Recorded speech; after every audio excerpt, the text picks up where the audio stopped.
नमस्कार, तुम्ही पण माझ्यासारखेच आहात का? फक्त चेरीसाठी पान खातात, तर ही चेरीची रेसिपी तुमच्यासाठी। आज आपण अगदी कमी खर्चामध्ये खूप सारी चेरी बनवणार आहे। तर चेरी बनवण्यासाठी आपल्याला लागणार आहे एक कच्ची पपई आणि मोजून घेतलं तर हे 1 किलो पपई आहे। आता आपल्याला याची साल काढून घ्यायची आहे। यासाठी तुम्ही पिलर किंवा सुरीचा पण उपयोग करू शकता। तर पपईची साल काढून झालेली आहे। आता आपण पपई कट करून घेऊ आणि पपईतील ज्या बिया आहेत त्या आपल्याला चमच्याच्या साहाय्याने काढून घ्यायच्या आहे। आता आपल्याला पपई अगदी बारीक पीसेसमध्ये कट करून घ्यायची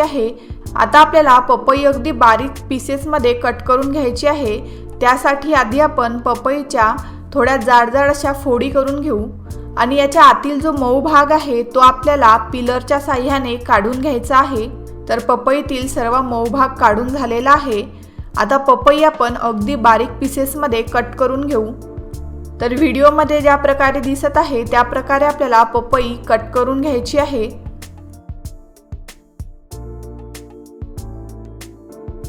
तर आपली पपई कट करून झालेली आहे। त्यानंतर आपण कढई गरम करायला ठेवू।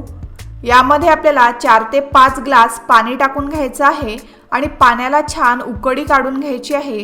पाण्याला उकळी आलेली आहे। आता आपण यामध्ये चिरून घेतलेली पपई टाकून घेऊ। आता आपल्याला ही पपई थोडीशी शिजवून घ्यायची आहे, पण एकदम मॅश व्हायला नको।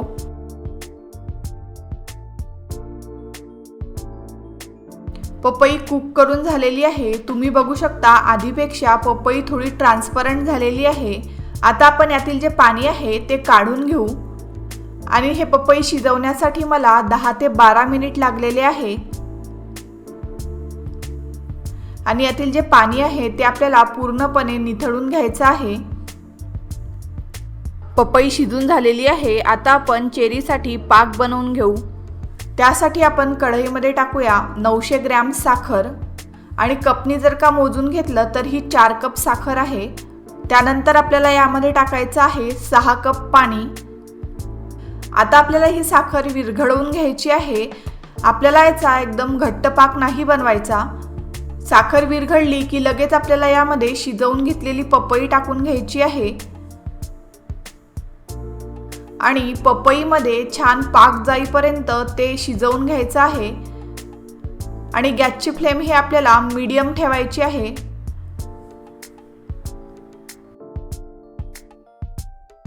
तर हे शिजायला ठेवून 20 मिनिट झालेले आहे।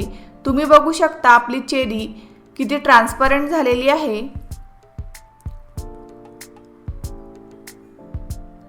आता आपल्याला हे वेगवेगळ्या भांड्यांमध्ये काढून घ्यायची आहे। जेवढ्या कलरची तुम्हाला चेरी बनवायची आहे तेवढ्या वेगळ्या भांड्यांमध्ये हे काढून घ्यायचं। तर इथं मी 2 कलरची चेरी बनवणार आहे, त्यामुळे मी 2च भांड्यांमध्ये काढत आहे। तुम्हाला जास्त कलरची चेरी बनवायची असेल तर तुम्ही जास्त कलरची बनवू शकता। तर आता आपण यामध्ये टाकूया ग्रीन कलर आणि ऑरेंज कलर आणि आता आपल्याला हे मिक्स करून घ्यायचं आहे। कलर तुम्ही तुमच्या आवडीनुसार टाकू शकता। माझ्याकडे 2च कलर अवेलेबल होते, त्यामुळे मी 2च कलरची बनवत आहे। आणि तुम्हाला जर का यामध्ये फूड इसेन्स टाकायचा असेल तर तो पण तुम्ही इथं वापरू शकता। इसेन्स टाकल्यामुळे तुम्हाला हव्या त्या फ्लेवरची चेरी तयार होते। इथं मी पावडर फूड कलर घेतलेला आहे। तुमच्याकडे जर का जेल फूड कलर अवेलेबल असेल तर तो तुम्ही वापरू शकता। त्यानंतर आपल्याला हे 10 ते 15 तासांसाठी याच प्रकारे भिजत ठेवायचं आहे, जेणेकरून चेरीमध्ये व्यवस्थित पाक जाईल आणि कलर ॲब्झॉर्ब होईल। तर 15 तास झालेले आहे। तुम्ही बघू शकता चेरीला किती छान कलर आलेला आहे। आता आपल्याला यातील जो एक्स्ट्राचा पाक आहे तो काढून घ्यायचा आहे।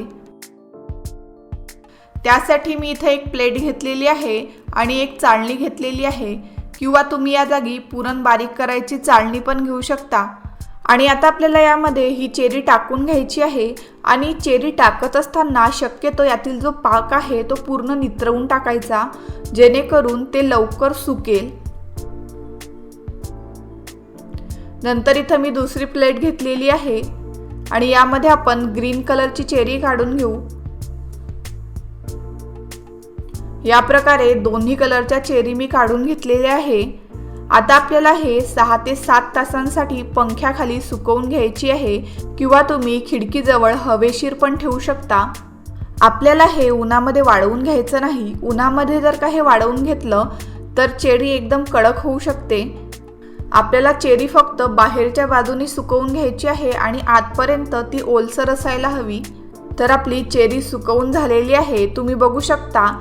अगदी बाहेर सारखी आपली चेरी तयार झालेली आहे आणि टेस्टला म्हणाल तर अप्रतिम। बाहेरच्या सारखी म्हणण्यापेक्षा त्यापेक्षा उत्तम झालेली आहे असं आपण म्हणू शकतो, कारण आपण ही घरी बनवलेली आहे आणि फुल हायजीन मेंटेन करून आपण ही बनवलेली आहे। सो तुम्ही पण अशाच प्रकारे घरी चेरी तयार करा आणि मनसोक्त खा। तुम्हाला जर का हे जास्त दिवसांसाठी स्टोअर करायची असेल तर तुम्ही ही फ्रीजमध्ये स्टोअर करून ठेवू शकता, कारण आपण यामध्ये कुठलंही प्रिझर्वेटिव्ह वापरलेलं नाही।